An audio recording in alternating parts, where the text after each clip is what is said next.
Howdy, this is Mackenzie Franklin from SideGame LLC here in Colorado Springs, Colorado. Today we're going to be organizing Lockup, a role-player tale designed by Stanislav Kordansky and published by Thunderworks Games. This is a fully sleeved copy of the game with no lid lift that includes the BreakOut expansion, fully upgraded components, and organized to get gameplay started as soon as possible. If you haven't subscribed to the channel already, please make sure that you do. It is the best way to help us grow. Let's get started organizing Lockup. First off, let's lift this lid, and inside you'll see that we have the rulebooks for the game, including the BreakOut expansion rulebook, as well as the main game rulebook. And underneath that, we have the game board. Just place that in the center of the table. Next, we have all of the player components. These are going to contain all of your prisoner tokens, your lantern tokens, as well as your score marker and 2 reference cards. Now's a good time to mention that there are 2 different sleeve sizes in the game. First off, we have standard sized gaming cards, as well as for the smaller sleeves, mini European. You'll need some of each type. I'll leave a link in the description below for the sleeves that we use for this game.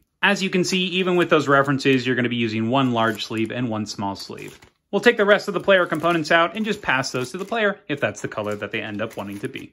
Up next, we have our small containers from the Dollar Tree. The way these work is really nice. You just pop the lid off, put it under, place it on the table, and it's ready to go. You've got a dish that's going to hold all of your components and become something that everybody can draw from easily. This board in particular works super nicely with the containers because you can just put them underneath the associated areas that has the resources that you need. For example, we'll put all of the iron next to the smithy, and then boom, you have the dish that you'll be able to collect your resources from. So you'll have a container for all of the different resources in the game, and then 2 containers that are going to hold all of your power and suspicion tokens.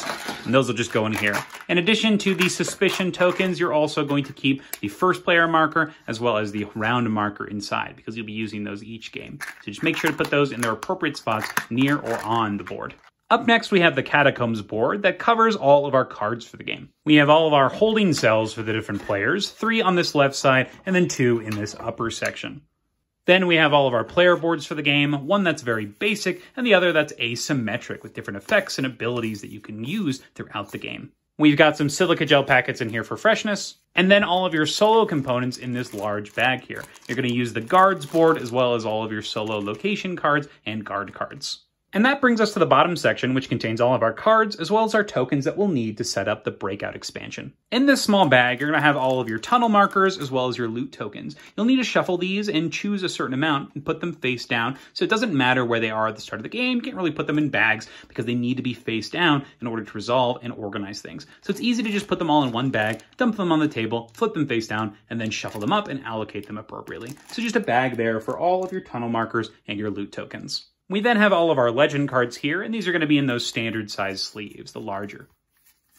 And on this right side here, you're going to have all of your small cards, including your item cards, your goon cards, your tome cards, your goal cards, and lastly, your trade cards. So you just put that all on that right side there and only take out what you need for each game. And the last thing I want to mention is this plastic insert that we've actually gotten from another game. I believe this is actually from 7 Wonders, the Cities expansion, and so we've gone ahead and trimmed it down, placed it in here, and used it in order to hold all of our cards. That way there's one less bag that we have to open, and it's going to speed up that setup. I strongly recommend that you always be on the lookout for inserts that can be used in other games, and then save them so that when something does come along, you can use it effectively to speed up that setup of play.